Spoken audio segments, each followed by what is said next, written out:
Go. Beautiful. James Crumpton from Command Recruitment, meeting with Glen Coutinho. Glen, thank you very much for taking no the time. pleasure. The way we work is basically we get some pretty common questions coming from agents in the marketplace as well about successful culture, successful offices, and how to basically build and maintain successful teams. So what we really want to start off with is what your background is in real estate. So, well, I've been 26 years now in the business, so seems like a lifetime. And started my career originally at Boroondara in my younger days, and then went on to there to open a Hockey Field franchise, which was fantastic, and I had that for 15 years. And then we rebranded the business to Edgar probably a couple of years ago now. Okay, beautiful. And so, what do you feel in terms of an employer-employee, and even in terms of competitors in the market, would set you at RT Boroondara apart from your competitors? Well, look, I like to think there's a massive difference, but there's probably 3 or 4 agencies in this area that we know pretty well. They're all pretty good guys, and they do a good job, so do we. And point of difference is basically people choose the individual a lot, and that's what it comes down to. And we like to say we're better than the other guys, and they say they're better than us. It just comes down to they like you or they don't like you, and we get on pretty well with most of our competitors, and there's plenty to go around, so which is good. Healthy competitive. Yeah, I think it's important. One of the other questions, and one of the common things that we find is some directors are quite hands-on in terms of building their teams and employing their staff. Some prefer to have a pretty significant HR structure that people go through and then sort of come on at the last minute. How do you? What sort of structure do you have? I'll just go and get the HR guy. Here I am. No, that's me. Look, we do most of our recruiting ourselves. Yeah.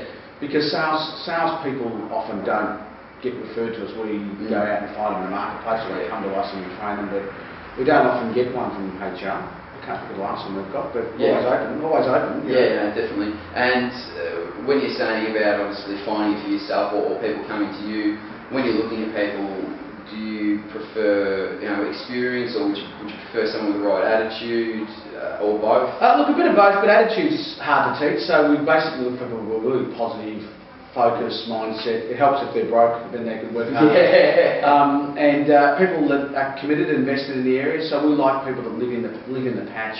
Yeah. Kids at private schools is a bonus because they have to pay the bills, so they need to work hard. And I've got quite a few of my staff are ex-vendors of mine that want to get this side a bit of a change. Got quite a few divorcees, which is fantastic in real estate because they don't have anyone else nagging them and they can get on with their business. So, they're the sort of people we go looking for, but we want them to be invested in the area. Yeah. They're no good if they're really wealthy. They don't.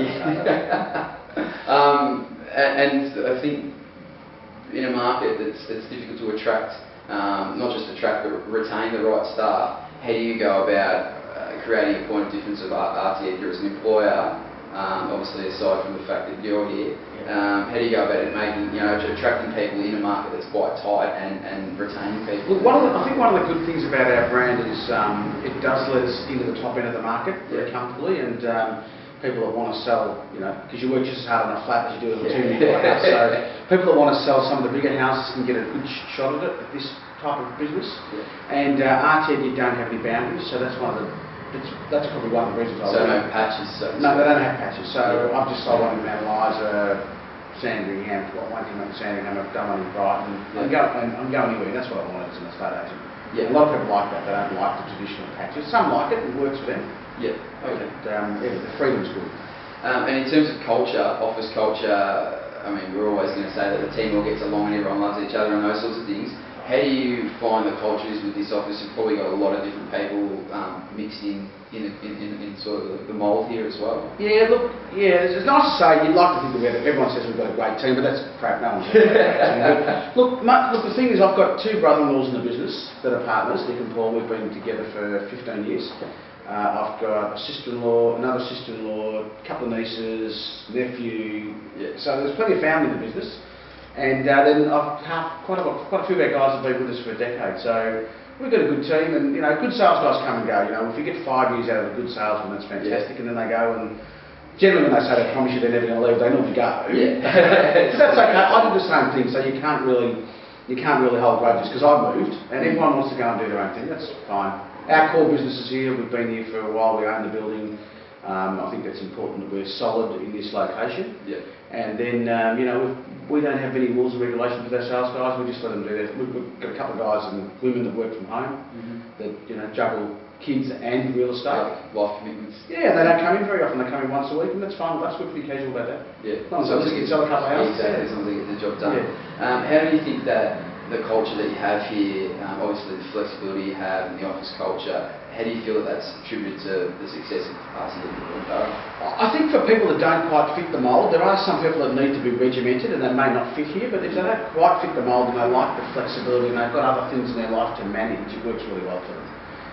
So if you're running a business where you're meeting 4 or 5 times a week, we're not that sort of business. And that doesn't work for mum with 4 kids who's got to pick 4 kids up and do real estate at the same time. We've got a couple of those out here too. So the flexibility is good, and there are some really good people who just want to be free to run their life and run their business at the same time. I think one of the benefits of having a team of high performers is the fact that they know what they need to do to make sure that they're successful in the business, and having the flexibility as an employer to not be too hands-on and letting them run with the thing that works best for them is probably really good. Yeah, and I find that people work better with less pressure put on them. Just let them do their own thing. We give them guidance of this is what we do.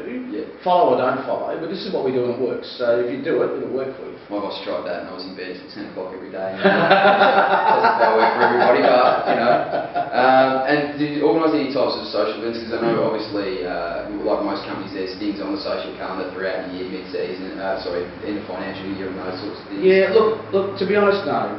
It's not that we don't like our stuff, we just don't have time. Most of us, I've got 5 children, I've barely got time to attend those. We see photos of them all the time. Great father. So look, I've barely got time to do anything, so I suppose we have our Christmas party and end of the year lunch and a couple of things, but we see each other all the time, 6 days a week. That's probably, we try to board each other on the 7th, Yeah, okay.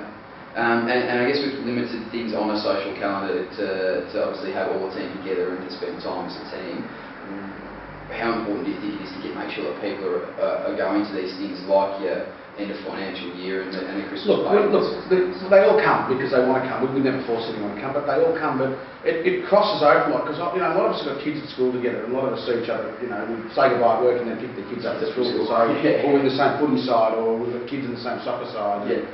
So 6 days a week you're working auction, next day you're standing on the soccer field with one of the other guys at work. And we just try and avoid talking about work at the time, Yeah, okay, so I think coming from that, you're saying it's probably important to switch off at times as well and understand when the time is to talk about business and when the time is to not talk about business. Yeah, that's right, And especially when you've got a lot of family in the business. Last thing we do at Christmas dinner was talking about that last deal. Yeah. So, we probably rarely talk about it, Yeah. I'll be talking about some of the big ones though, like, when they're tipping over 3 mil, I always make sure I'm reminding people of that, even if they are family. Just something. And how big an emphasis do you put on training and ongoing training? Obviously you do have quite experienced people on board that have been with the team for quite a while.